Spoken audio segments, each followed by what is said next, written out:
C-BIM. Transphobia, racism, ableism, anti-Semitism, sexism, and homophobia. It all gets dumped on the trash!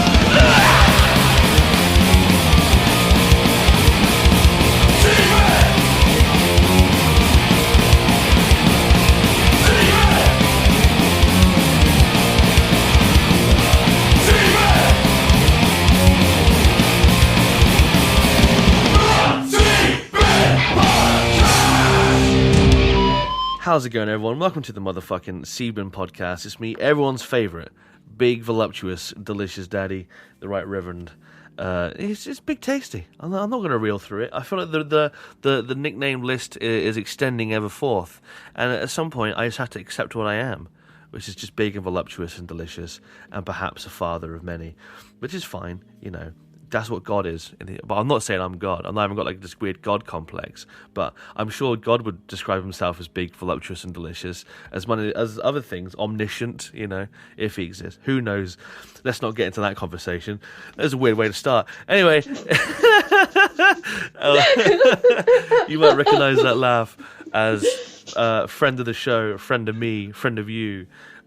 It's B. It's B. Hey B, how's it going?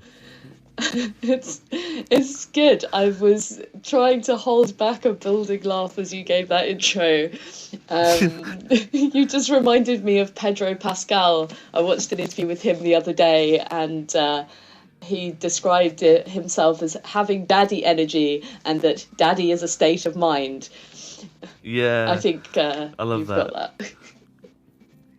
Yeah, because they ask who's a bigger daddy, him or Oscar Isaac, and he's like, I'm a bigger daddy than him. Though he's a real daddy. He's got kids, but daddy's a state of mind, you know. I'm your daddy. Someone's going to clip that of me saying that and make it their ringtone or something. I don't like that. Got a recording of you as saved. I can't remember what it is. I think it's you saying, "Behold, blobby," in a really deep movie announcer style voice. And I haven't actually said it as a text ringtone, but it's there just in case I need it as an alarm or something. Yeah, well, we always need to behold blobby. He should always be beholden onto all of us. The blob master. That the blobby suit on eBay thing was quite the scandal. Were you partaking in updates on that? I was not privy to that. What went on? So, have a sip. So one of the OG, I don't know if it was the original or one of the OG blobby suits. A lot of people listening to know what I'm on about. I feel silly talking about it, but it came on eBay. Like, it was like proper deteriorated, and someone had it in storage, and so it was on eBay, and it was going for like silly money. Like, it was on bid, and it got up to like 60 grand. Someone bidding on this original blobby suit, but then in the middle of that one, a second blobby suit appeared on eBay. Buy it now for 40,000. Which threw into... A pretender? Yeah, well, as the thing is, like, was it a secondary blobby suit? Was it like a backup blob? But it threw into question the validity of the original blobby suit. Because, you know, people were bidding on it for up to 60 grand, and then one comes on for buy it now. You'd think someone that had bid around 40 grand would just buy that one now, but that one never got bought. And then the person who did buy the one for 60 grand backed out of the sale. So I think a lot of people were just bidding on it for the meme. I'm not entirely surprised that someone would back out of the sale. 60 grand on a blobby suit. I'm not. That's like beyond a joke amount of money. It is. It's like house. I know you can't buy a house for a blobby suit, but you could get pretty close. Or, deteriorated, can never be worn because it's so fucked up. Blob. I know it's iconic, but maybe it should be in a museum somewhere rather than in a private collection. That's what I was thinking. I felt a bit Indiana Jonesy, like it belongs in a museum. But like, do you think Mr. Blobby could go in the rock and roll museum, like history museum, because he did have like a number one hit single technically? Yeah, yeah. Put it in the Rock and Roll Hall of Fame, or just like a weird hard rock cafe style location, an entirely Mr. Blobby themed hard rock cafe style location. The hard blob cafe. The soft blob cafe, surely. You walk in and all the servers are like just wearing like blobby suits, and they're just running, knocking over the tables and spilling your drinks everywhere. And it is managed by someone who looks very much like a very bad impression of Noel Edmonds. yeah, just a man who happens to have a beard, and it's been followed around by the spiritual auras of his parents. That's what Noel Edmonds said I was going on, didn't he? Is that what he said? Am I making that up? I could be making that up. I've got no idea. Miss me. This is one of the weirdest Seabin intros ever. Yeah, it is. But yeah, I just to wrap things, I might have to Google it real quick. If only I had someone like Jamie on Joe Rogan. But like, I need like Shannon just to sit next to me all the time and like Googling things on her phone. But I swear, you need your Benito for off menu. Yeah. I need. I'm fairly certain that Noel Edmonds used to believe that his dead parents followed him around like ghostly auras and influenced him to do good things. That kind of ties into your Halloween episode somewhat. Little, that it does. lovely I need to get Karen back on, actually. Yeah, Karen. I miss Karen. She was great. Yeah. I feel like I've not really introduced myself, but I'm B. Yeah, I'm a friend of the show. I'm also like a member of UK Nerd Punks, and that's how I know Sai. And I am a human worm on a string. Yeah.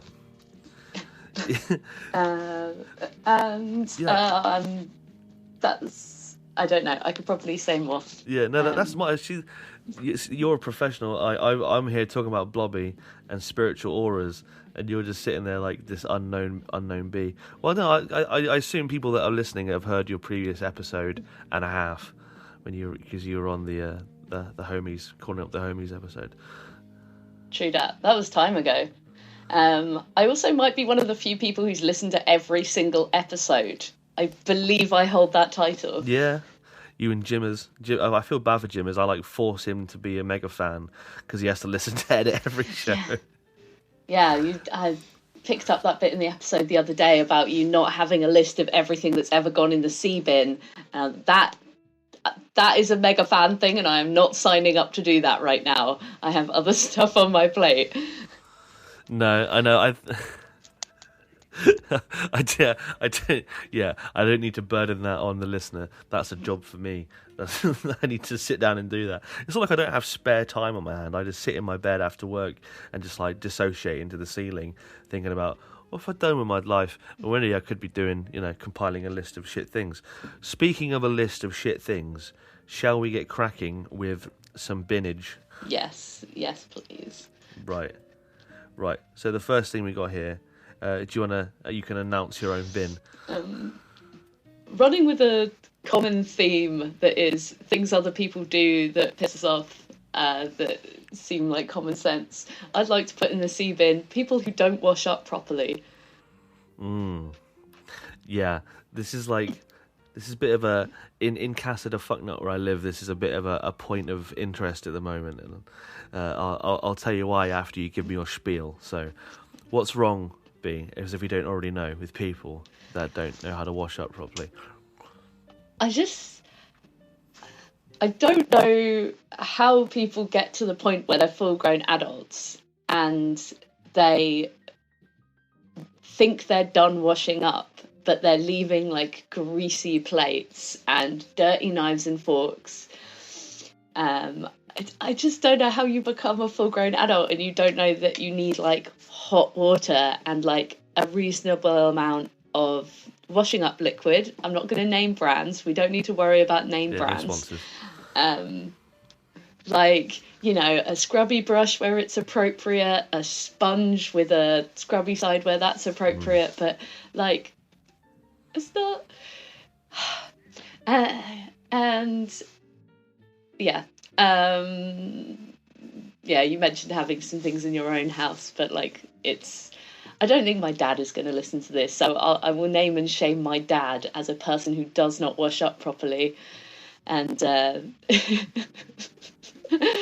yeah, and when he's washed up, it'll be like, all right, so me or my stepmom has to go back and wash up everything again. It's just like, you're a grown man, just do it right. He's a bloke. What does he know? Yeah, or like hitting something with the scrubby brush that needs the sponge. Also maddening. Yeah. Also maddening. Just like rinsing a plate under running water, thinking, that's good enough. Nods of approval. Nods of approval. Yeah, they're fine. They're all right. They're like. I got a little scrubby brush that has an internal reservoir to put in your washing up liquid, so that it sort of self-dispenses. There's no excuse. So the problem in our house is that we have 5 people. Well, technically 5 people, but really only 4 because one of them hasn't even moved in yet. Been paying rent for like 3 months, hasn't moved in. I don't know how that works. I don't know why I'm calling him out, but so we're all in our 30s. Like, I'm quite clean. Shannon is clean, but she'll let her dishes pile up and then but for like a day, and then she'll do them all in one crack. But she's super thorough with the clean. And then some other people that live here are not so clean. They'll just leave the dishes pile up all week, and then they'll come and do half of them, and then leave all the knives and forks in a pint glass or something, or an oven tray, and just kind of give it a wipe out, and then just keep using it. And it's just we're past this. We're not students, we're in our 30s. It's time to actually clean. But the one thing that Shannon will say, and this is the thing that pisses her off the most, and I have to hear about it, is people they'll wash up and they'll leave it on the drying rack and not put it away, and then they'll do that for so long that underneath the drying rack on the stainless steel sink there's black sludge developing underneath. Oh, you know what I mean? Yeah. And it's just you have to not just wash dishes, you have to run down the sink and clean the sponge. And yeah, so I know what you mean. This is a very grown-up conversation we're having, right? I mean, I'm having this conversation as someone who still lives with their parents, and I want to move out soon, and I'm on the road towards figuring out how to move out. But I'm nervous that I'll move out and I'll move in with a bunch of people, and someone will think that I don't wash up properly, and that I'll get on someone's goat, or that I'll live with my I won't say worst nightmare, but I'll live with people who are just like the boys that I lived with as a student. Right. And it was me. I would always cave. If they left the stuff piled up on the side, eventually I'd be like, well, I'm washing up. I'll say I've got my hands wet, even if I'm wearing gloves, but I've got my hands wet. And so I'll just do everything I can. I am a master of the drying rack Tetris. So I will stack everything up. I'll manage to get everything stacked up. And I'll cave. I'll cave and I'll do it all. So I'm kind of nervous that I'll fall into one of those categories. Yeah, but you do it once and then it's expected of it. Then they don't learn the lesson. They just leave it, and then they're like, "Well, people do it. Yeah, before they'll do it again." Yeah. And that kind of happens with me and the green machine. It's I have to put in the group chat. I'm just like, hey, so you've left these dishes here for a week. Could you mind cleaning them? And then I feel like I'm like a nagging dad. And it's I'm not your dad. I'm your mate. No. No one wants to feel like a nagger. Yeah. But also, yeah. I'll just clean up. No. Yeah, it's everyone's different, and the way we remember to do stuff is different. And I don't know how people There's something where there's between whatever I've got at the moment, which is no routine, and whatever I had before, which was really on top of my shit. And somehow I've got to go from this back to there. I don't know. Yeah, I can't. Yeah, I can't revert. I can't revert back to student life. What I do, my method is I just clean as I go, and I'll serve up my food, and then as it's kind of sitting on the plate cooling down, because if it's steaming hot, I'll just wash my stuff up there and get it dried, and then put it in the thing. Like, I just clean it immediately, and then I'll go sit down and eat, and then I'll go clean a plate up. That's my method. That sounds eminently sensible and incredibly boring, but very sensible. Yeah. It's like, well, my food ain't gonna cool down. Though it does involve some sort of some frying pan or cookware faux pas in, you know, it's just come off the stove, it's still hot, and I'm gonna blast it with some water to cool it down and scrub it immediately and get it in the cupboard, which I know is not good for the Teflon, but you know what? Oh yeah, oh shit, don't get me started on washing up the fucking wok. Holy shit, why the fuck did I buy a stainless steel wok? I had a non-stick one before, and like washing up the non-stick one was all right, but eventually it got chipped, and I was like, you know what, we're gonna get a stainless steel one, and I'll season it up proper, and you know, it won't rust. It won't rust. This time it won't rust. It's always fucking rusting. The old rusty wok. They're so hard. They're so difficult to manage. So there we go. I'm a hypocrite. I really struggle to wash up my wok properly. I don't know what I'm doing wrong. I don't think that's. I mean, you know, you're giving it a good scrub a lub. You're probably using the right sponge, the right soap. They just don't make woks like they used to. Yeah. Woks used to be made out of some special wok metal that was completely impervious to all damage. You could take all heat, and then now stainless steel just ain't cutting it. Ain't cutting the mustard. Try seasoning a wok on an induction hob as well. Like, when you see these fucking videos of people seasoning woks, they've got one of these massive ring burners, and it takes them like 2 seconds. Swish, swish, swish, really, really high heat, and the whole thing just burns off real fast. With an induction hob, you've got to stand there, like, trying to carefully position each section on the magnetic bit so that it doesn't switch off. Ridiculous.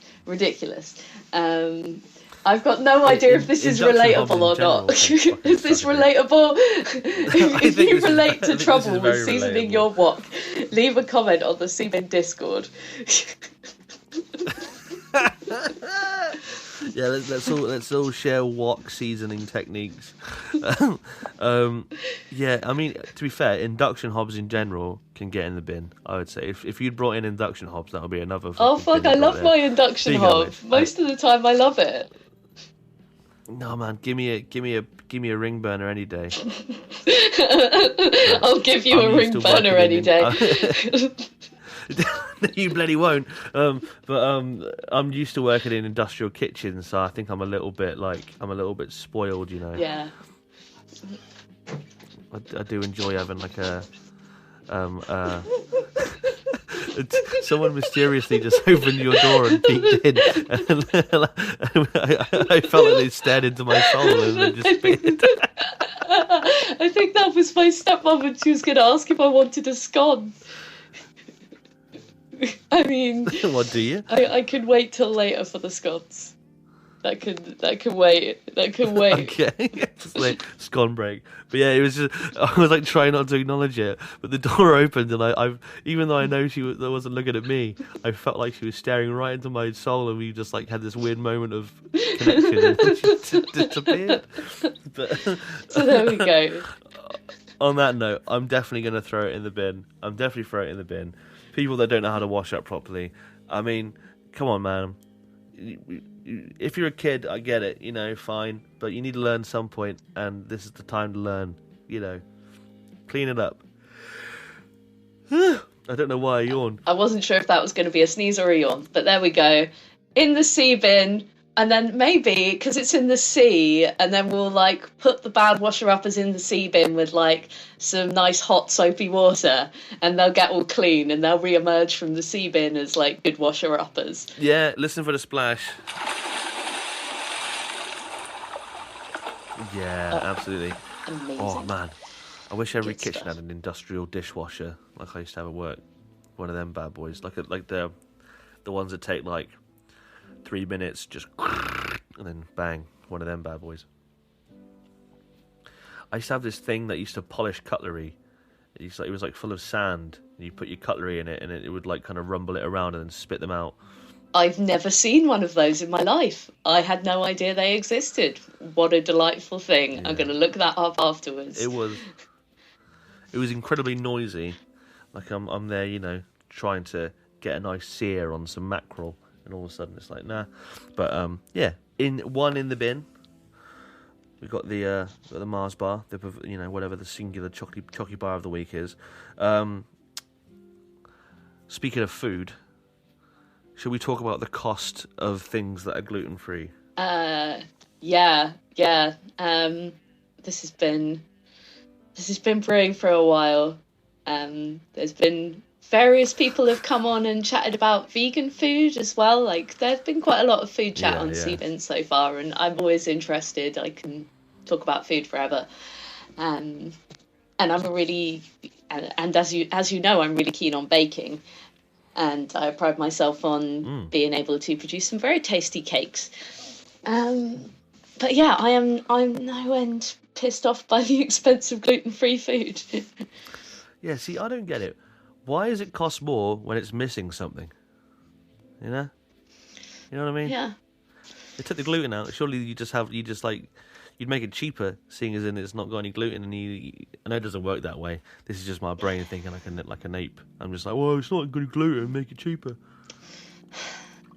I'm not sure whether it's to do with some kind of wheat farming subsidy or some kind of government rules on how much wheat flour can cost, making wheat flour-based products cheaper. But gluten-free flour is usually made with like corn and rice, potatoes, buckwheat. It's not made of like really fancy, wild, really difficult to import, really difficult to get hold of stuff. It's made of like pretty simple things ground down. So I don't know why a loaf of bread has to cost £2.75, and it's going up and up.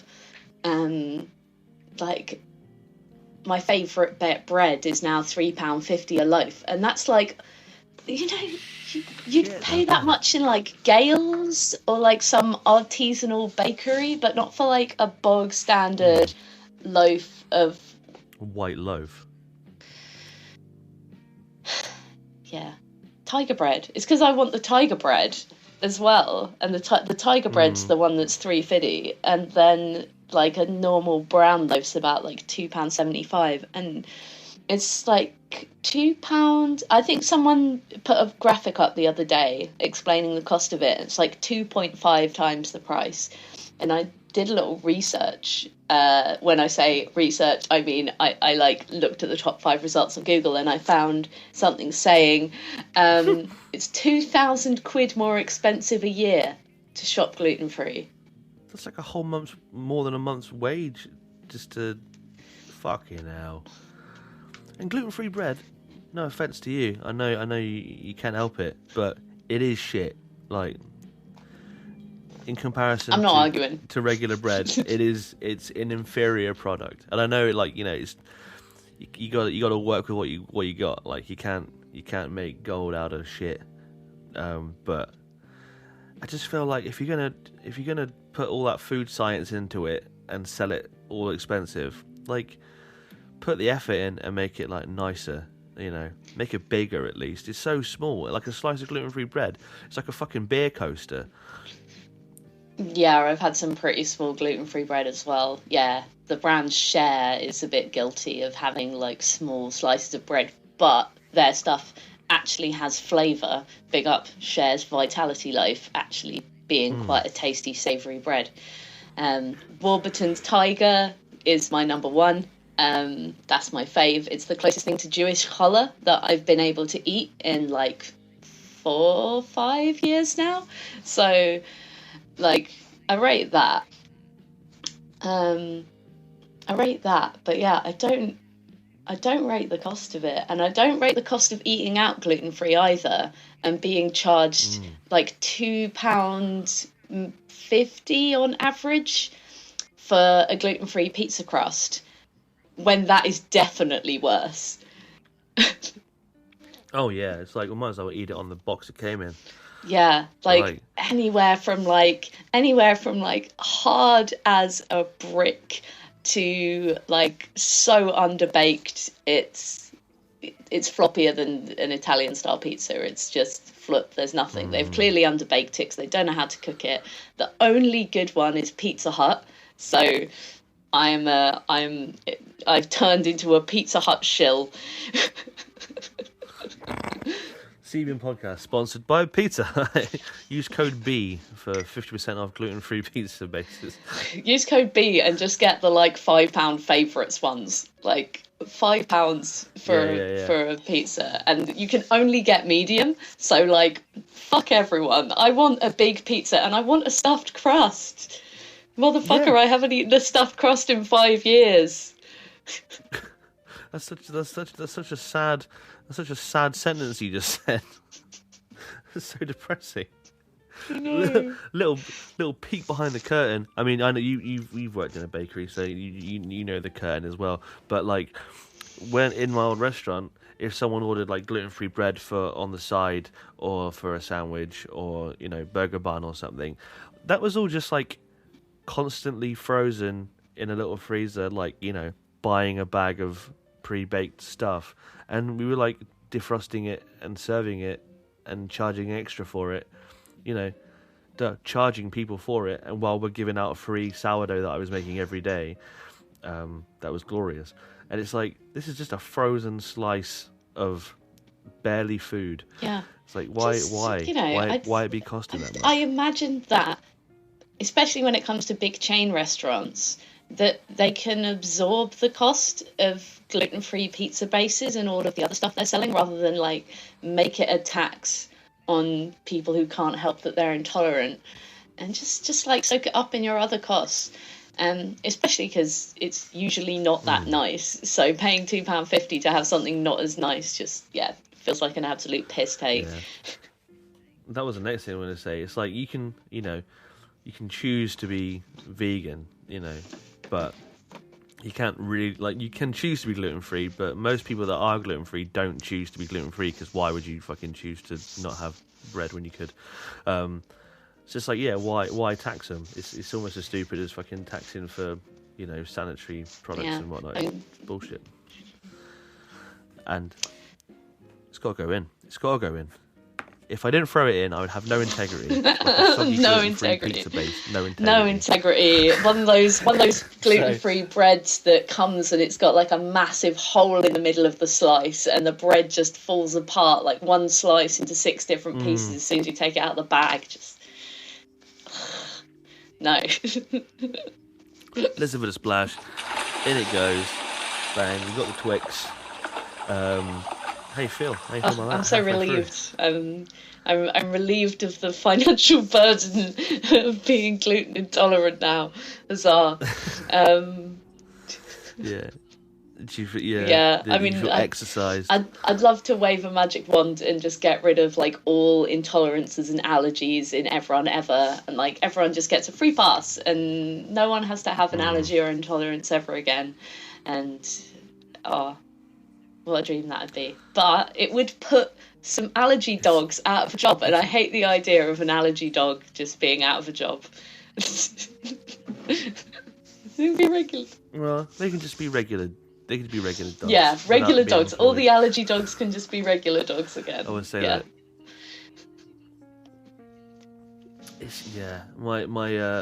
My good friend Mickey, she's like definitely allergic to peanuts and most nuts. I think all nuts, like, and sesame and stuff like that. So like just hanging out with Mickey, like before we hung out for the first time, I had to, I didn't have to, but I watched a YouTube video on how to use like an epinephrine pen just in case, because it's like so sketch. Like, she's got to carry it on at all times. Like, imagine having to carry on a life-saving injection with you just in case someone's eating a fucking almond. It's pretty crazy. Why? Why? On that note, I'm going to thank my Patreons for this month. So thank you to Claire, CJ, Aiden, Sean, Adam, James, Kate, Christiane, Froggy, Smallbags, Tim, Alex, Sniff, Jochen, CB, hey, it's you, Fee, Peg, Rory, E.G., Jimmy, Mike, David, Will, Sarah, Matt, Ollie, Alex, Chris, Dale, Caroline, Dave, Will, and Cody. Thanks for supporting the show. You're heroes. Thank you to Cold Press CBD. As always, go to cold-press.io, use code Simon10 all caps for 10% off your first month's order of vegan CBD gummy bears. Sniff lives above me, and he was having trouble sleeping the other night, and he texted me and said, "Hey, Si, you got any of them gummies? I need to get to sleep." And I bashed him a couple, and he was snoring away, giving a good old honk shoe and a honk me within the hour. So it's good. It's tasty and it works. So if you fancy helping those guys out, I would. Right, B. Like you said before we started recording, I've asked you inside the Actor Studio questions. We've done a "What Tea Are You" quiz.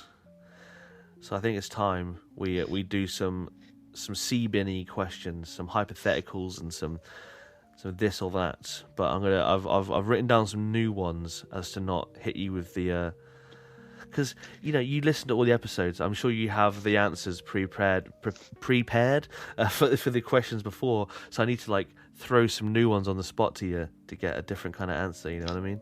Absolutely, hit me. You ready? Right. What do you think? Do you think there's more porn stars in the world or more murderers?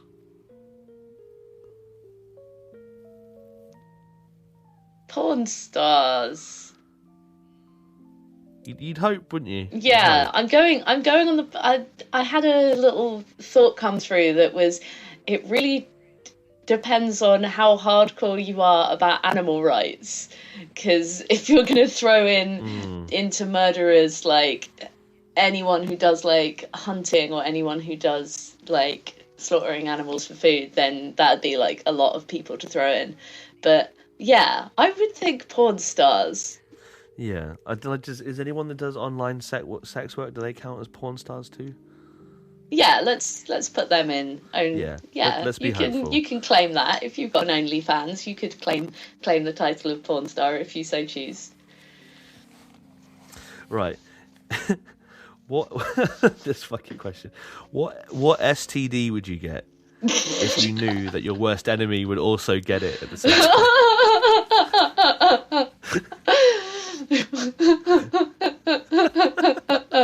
That's horrible. Sorry. Oh dear. I mean, it's not nice to wish an STD on someone. It's not nice to get one. Let's remove worst enemy with just anyone in the world you could choose. So I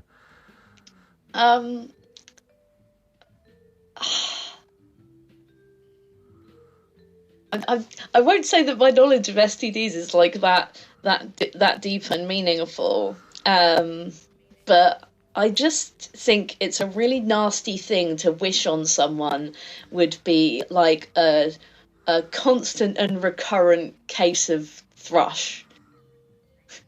Oh, yeah. That's a shit. Just you fuckface, you have thrush forever now. Yeah. I mean, you also get it, but you can treat that shit. Maybe they won't know how to. Yeah. Can I have the treatable version and they get the untreatable version or some kind of magic? Yeah. Sure. Seeing as it is Christmas, why not? Which fictional character do you think you could beat the shit out of? Oh, I'm such a fucking soft boy. You are a very soft boy. I'm so soft. Because we could all pretty beat the shit out of Winnie the Pooh or something, but just absolutely wailing on Piglet.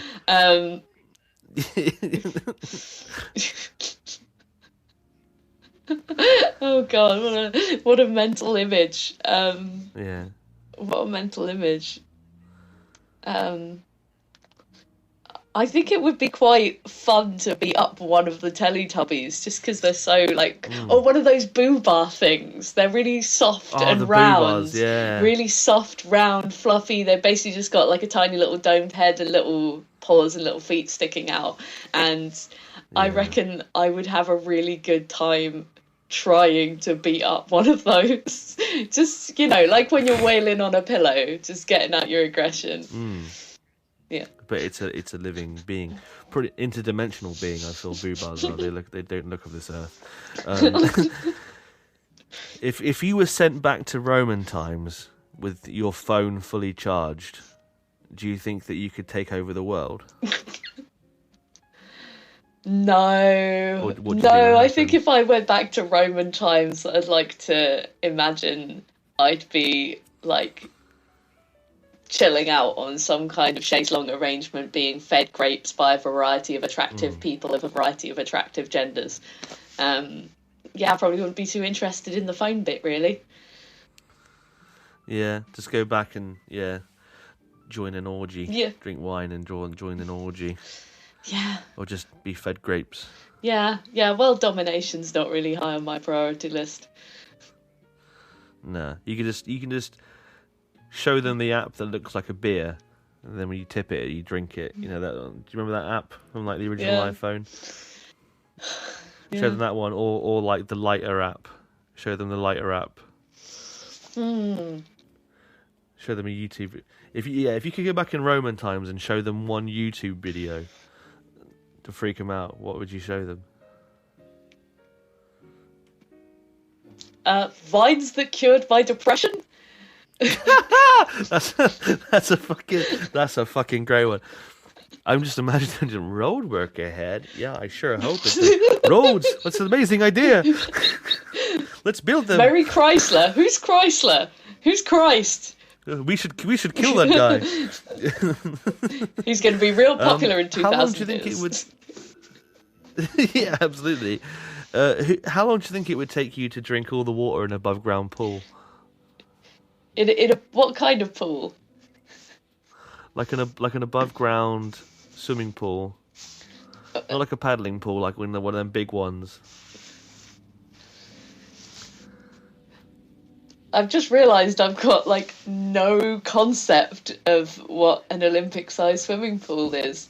Well, I wouldn't say Olympic size. I'll pull up a picture of an above ground pool and you can let me know what you think.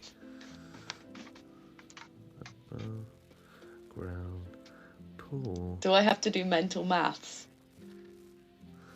No, it's more like I'll just show you a picture and then you can kind of surmise how much you think you'd.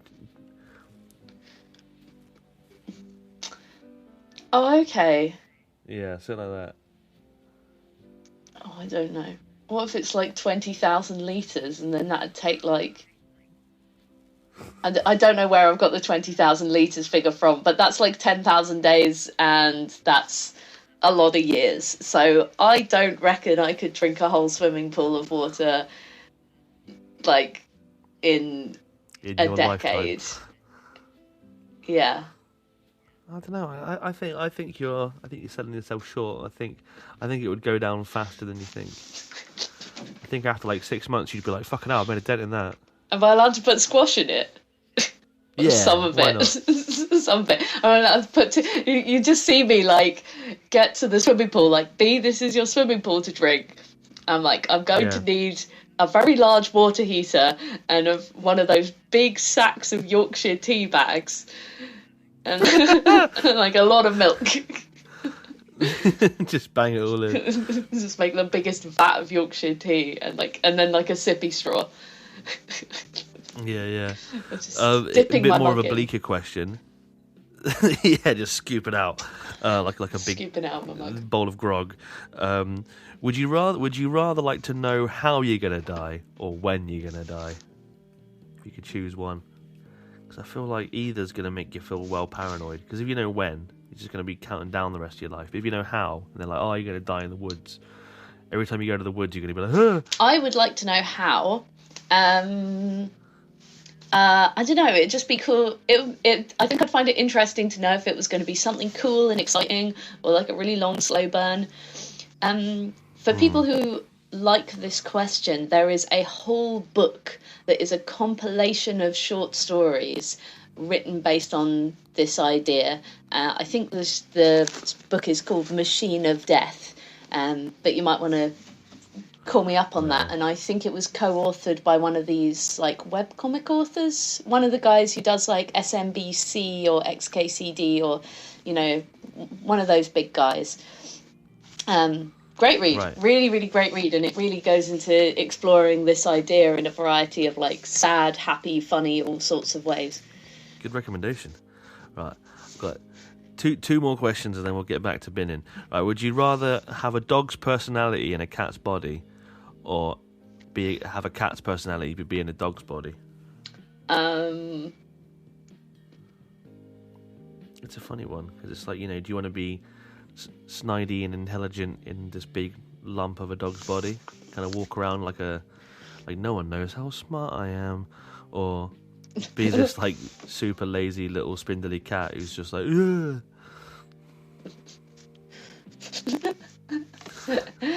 That's really. Why is this the hard one?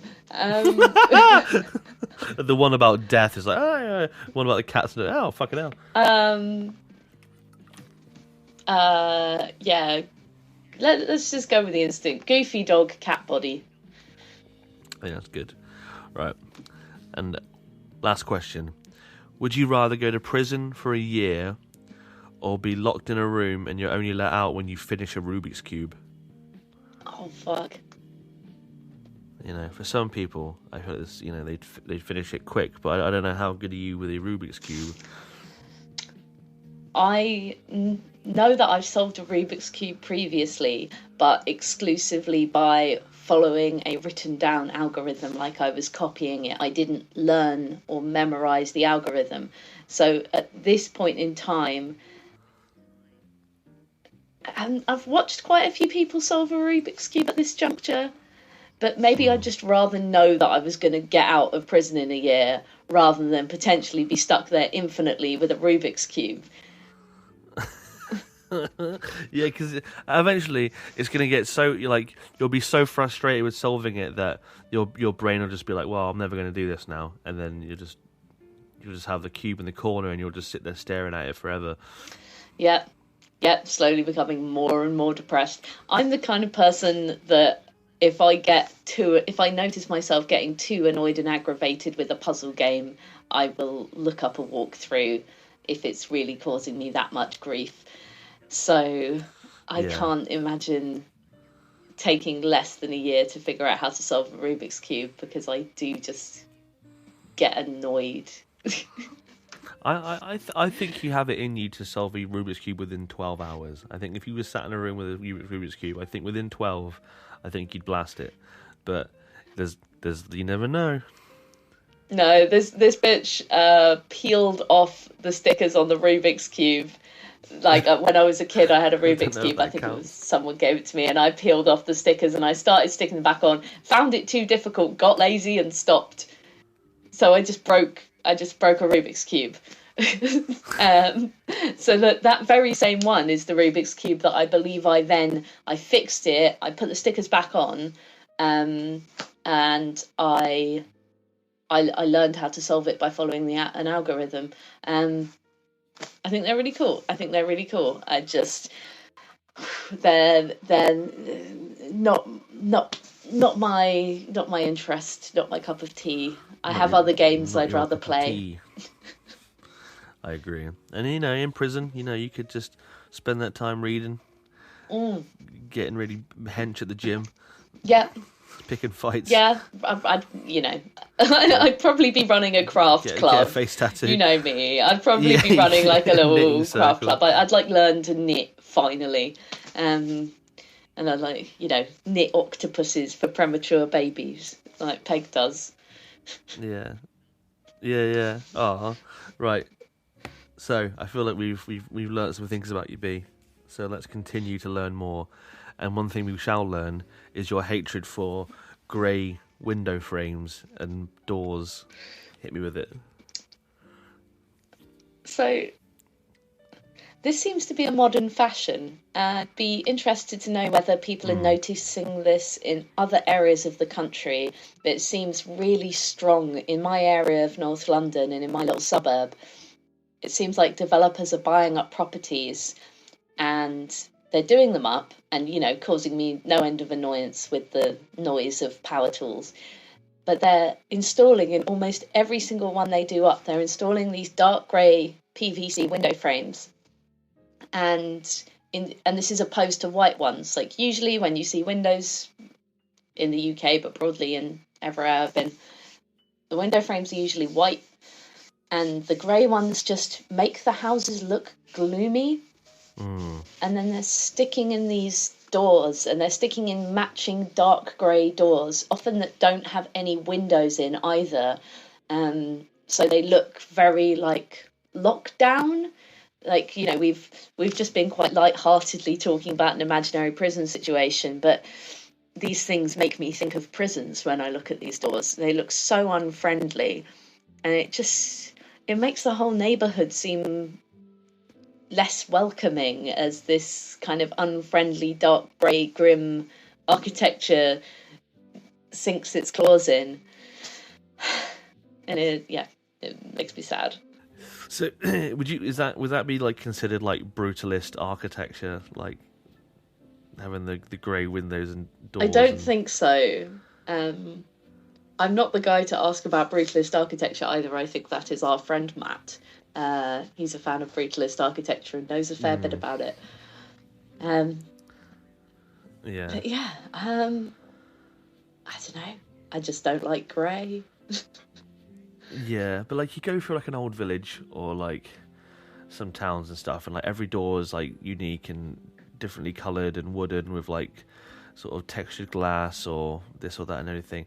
And then you go into like the sort of cheaper accommodation in big cities, and every house is the same with the same sort of PVC plastic doors and windows, and it just kind of like it does make it seem like more of a less of a place to live and more of a place that like we just kind of store our bodies while we're not at work.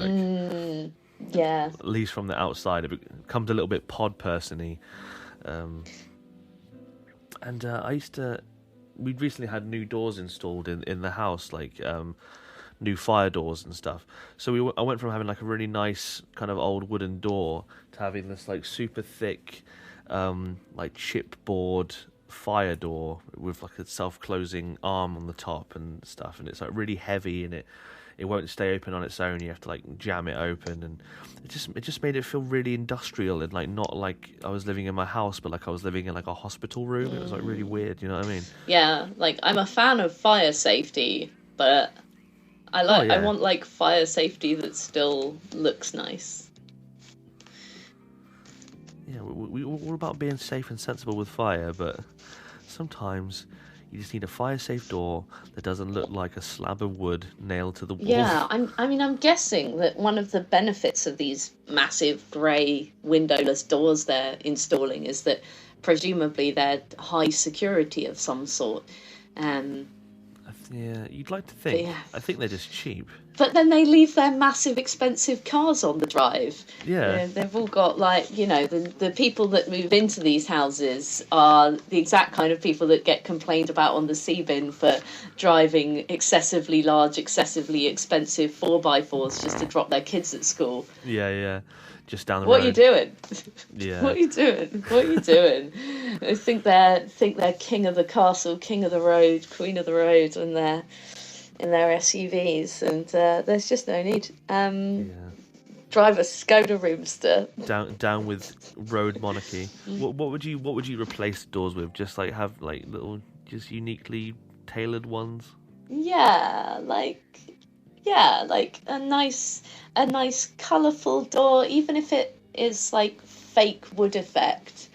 I'm down for it being like just the way that they carve like shapes into them in the way they did in old-fashioned doors, which presumably was to save on weight, but also just to make them look nice. Mine's got a little like stained glass window bit in the front, which is arguably looking tatty and cracked, but you know, a little bit of glass, and it lets the light in, and it means that you can see who's outside the door, which is of great benefit. Yeah, that's always helpful. I don't believe in these like Ring doorbell things. I don't know, that just seems... I suppose you have to. I suppose the people who are selling the grey PVC doors and windows are probably also the same people with a vested interest in selling you an entry phone system with a camera on the outside and CCTV cameras. Big door, big security ones. Yeah, selling doors that need you to buy ring, whatever they're called. They freak me out though. Yeah. Like I think I'd be sketched out because I've seen too many spooky videos online of like top 5 scariest things caught on a Ring doorbell. Number 5, this spider crawls over the camera. Isn't it spooky? And it's like number 4, this man, no one knows who he is, and he's staring into the camera for the next 3 hours. And I'm like, I know I'll be on tour, and I'll check my ring light, and there'll be someone there just like staring down my camera, and I'm like, I don't want that. I don't need to know that. Or every time Alex orders fucking McDonald's, I'll get a little bing bong. I'll be at work like, oh, Alex has got a Mackey's. Where's my Mackey's? Yeah. I think it's got to go in. Yeah. I mean, personally, I've never been a fan of brutalist architecture either. Like, it's not my thing. I'm more like cozy, cute aesthetic. Everything should be gothic. Everything should look like Gotham City, and all buildings should have gargoyles on them. That's what I say. More gargoyles. Okay, every household that has its grey UPVC windows removed, I will concede that they are allowed to have a gargoyle. Yeah, just on their roof, just watching over them ominously. Yep. Okay, gargoyle. That's the deal. Right. More gargoyles. Yeah, listen for the splash. In it goes. We're not pod people. We're individuals, and we want doors that represent that. We don't want to look like fucking horrible grey plastic shit. We don't want to have to install ring systems. Yeah, and I want my neighbourhood to look friendly, even if ostensibly my North London, pretty middle class, increasingly fancy, expensive neighbourhood. Like, I want it to look friendly, even if it is not actually friendly. Yeah. Every neighbourhood should look like Balamory. Yeah, if it looked like Balamory, maybe all these people would be nicer, and maybe all the Tory cunts would move out, and we'd get nicer people move in. I don't know. And every town would have one copper that rides a bike and is only worried about making sure people got enough craft supplies. Yeah. I've done. Fingers crossed. Fingers crossed. Right. So this last one is we were trying to figure out the best way to sort of word it, really, wasn't it? And I think you said, like, people that kind of turn you into a performing monkey for, like, your specialist sort of... I don't know, you can say it better than I can. I don't know what No, I think you were, like, right there. Like, people wanted to treat you like a performing monkey for your specialist interest, your particular talent, and just...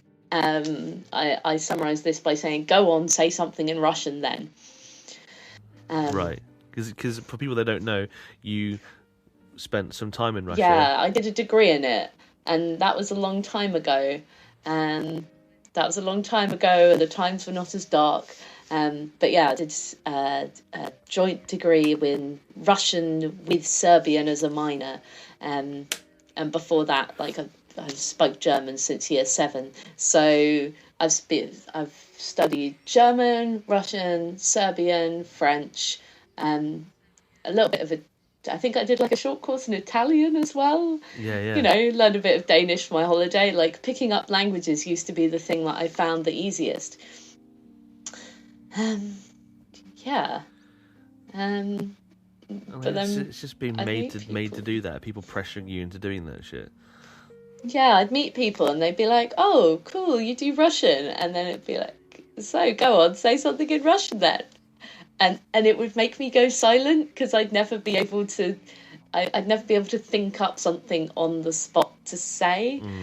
I mean, maybe I should have had a script for it. Maybe that's the answer, is that you come up with like a couple of sentences and you just. Whatever bullshit you think of or whatever you think is funny, you come up with that and you regurgitate it every time someone asks.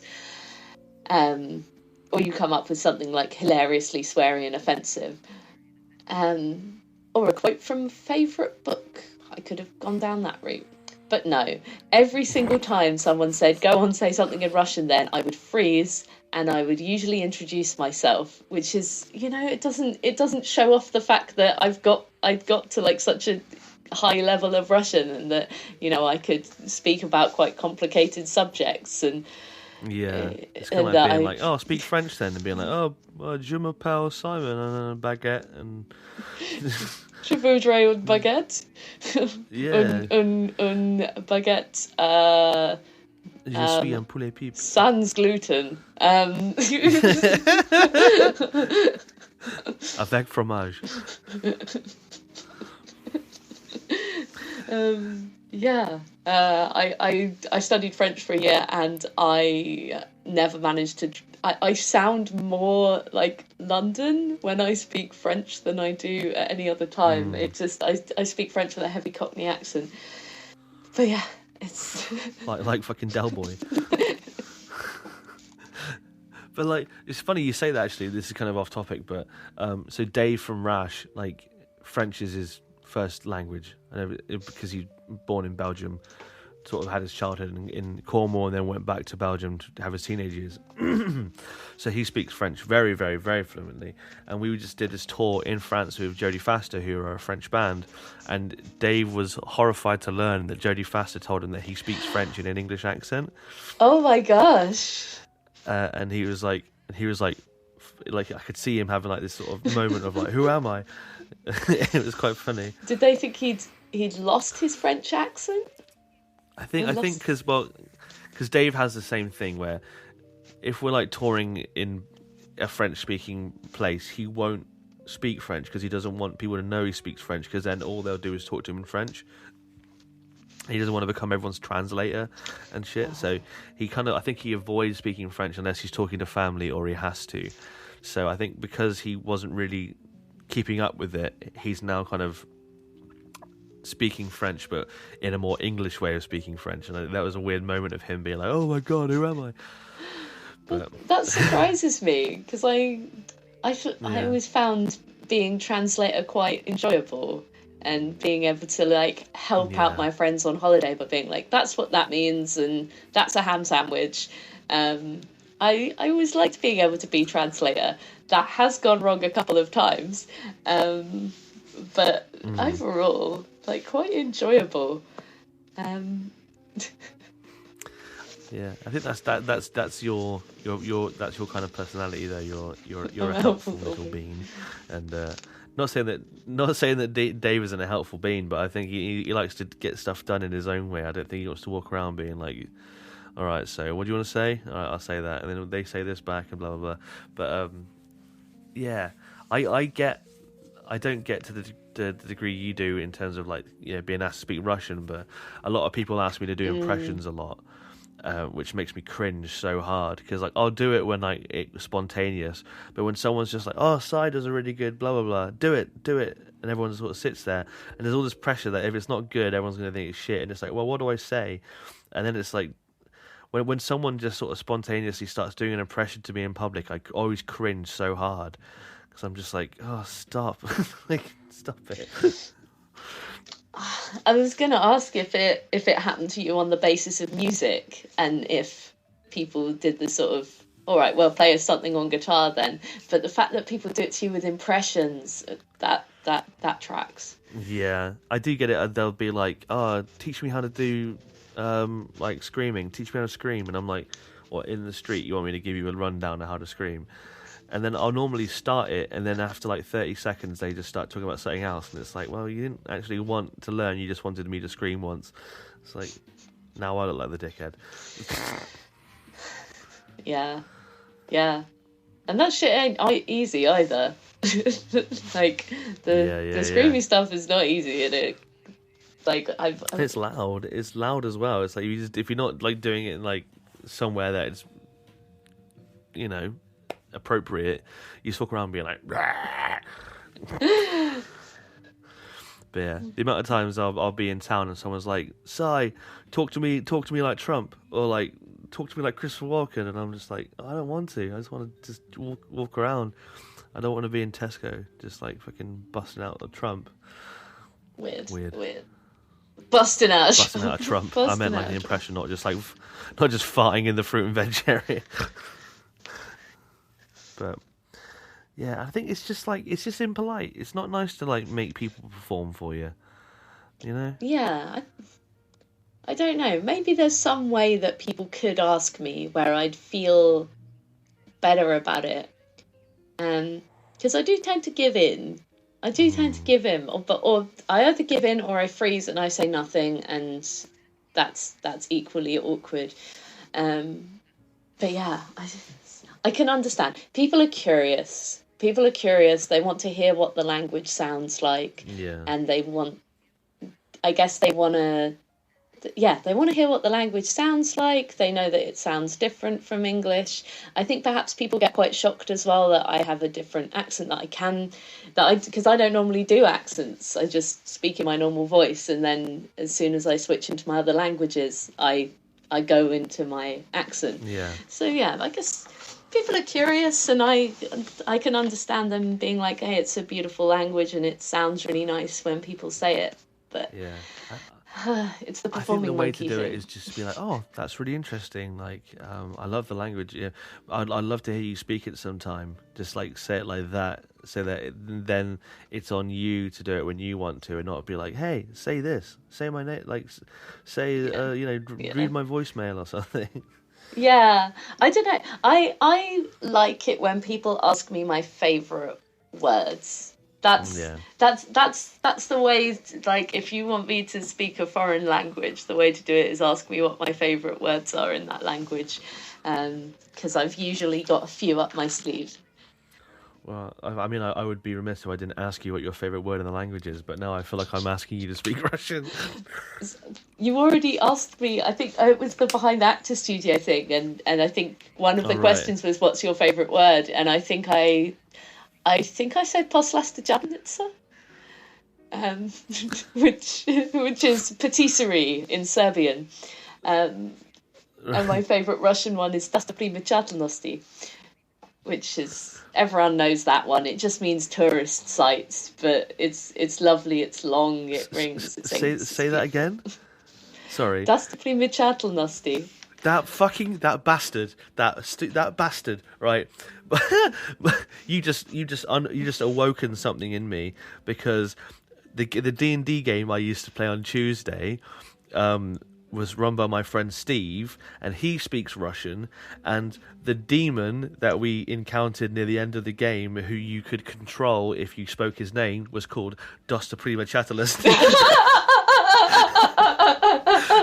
Fucking quality. So I thought it was like this sick demon name.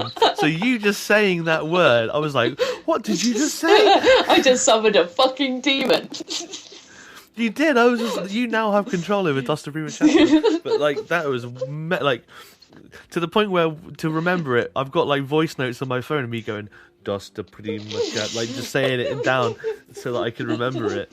That you proper just blew my mind. That was mental. Steve, you bastard. Was it? So it wasn't mean tourist something? Like tourist sites. Yeah. Steve, next time I see him in Tesco, I'm gonna be like, I know what you did. Stuff like the London Eye and the Tower of London and this fucking demon. This demon.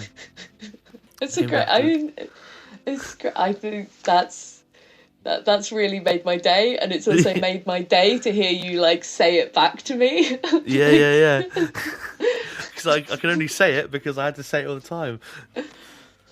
Every time he'd be like, "Oh, shall we summon the demon?" He's like, "What demon's that?" I'm like, "Oh, Dostoprimečatelnosti." It's like fucking get on. Oh god, but yeah, even though like we said, it's we do often we'll cave, and it's nice to sort of, when people are interested in the thing that you're interested in, I think it's more the pressure that people will put onto you, and like the feeling of anxiety that happens when you have to think of something on the spot. Like, I'm good at improvising and the best of time, but as soon as someone asks me to think of a question, like, you're talking to someone and they're like, "Oh, let's ask each other questions." I'm like, I don't know. You know what? You've talked me out of wanting to see this. I think I've talked myself out of it a bit, and you've also talked me out of it a bit as well. Yeah. Well, let's do a workaround. I think people that pressure people to perform when they don't want to. Yeah. I think that's a fair one. People that do like, oh, come on, just one time. Yeah. Like, no, fuck off. No is no. Yeah. So I think we'll throw that treating in the bin people like instead. How's that performing sound? monkeys is Yeah. competitive. Yeah. And so it shall be done. Listen for the splash, in it goes. 4 for 4. Another a B-sized Kit Kat. How are we feeling about it? Is it a gluten-free Kit Kat that costs 2.5 times as much? Oh yeah. This one's a gluten-free and also monetarily free. Great. Love it. I would also accept 2 orange 12s. 2 orange 12s. Okay. Well, you're owed... Yeah, because then it'd be 4 fingers. Right, 4 fingers, 2 orange 12s. 4 fingers of orange 12s. Yeah. Fancy. Next level. Christmassy. But yeah. Brilliant. Well, thanks for coming on. It's been great having you on again. Like, you were, one of the OG... I don't know what episode you were, but it was definitely in, like, the episode 20s or something when you came on the first time. And, yeah, it's great to have you back. I'll see you later when we play some D&D. Hell yes. And usually people have something to promote. I would just like to say Porsche forever. Yeah, Porsche forever. The greatest rogue that ever lived. I was literally about to say, is there anything you want to let people know about?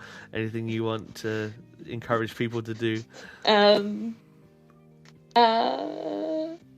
Be excellent to each other and party on and all that stuff. Be excellent to each other and party on, dudes. Yeah. Well, thanks for coming on, B. I love you to bits, and I'll see you a bit later, okay? Bye. And thanks for listening, guys. See you soon. Oh, and if you hadn't seen already, I know I'm like advertising this right at the very end of the episode, but I'm doing another live C-bin at MPF. So if you're coming to MPF, come and see me there. And I'll be there all weekend handing out C-bin patches and stickers. So if you find me, I'll be there. And yeah, love you guys, and I'll see you next week. Bye. Hey guys, it's me, Big Tasty. I just wanted to say cheers for listening to this week's episode, and I hope you enjoyed listening to it as much as I enjoyed making it. Now, if you feel so inclined, you should come check out my Patreon page. You can sign up for as little as £1 a month, and you get weekly exclusive video tier lists and monthly mail-outs with things such as stickers and fabric patches, zines and art prints.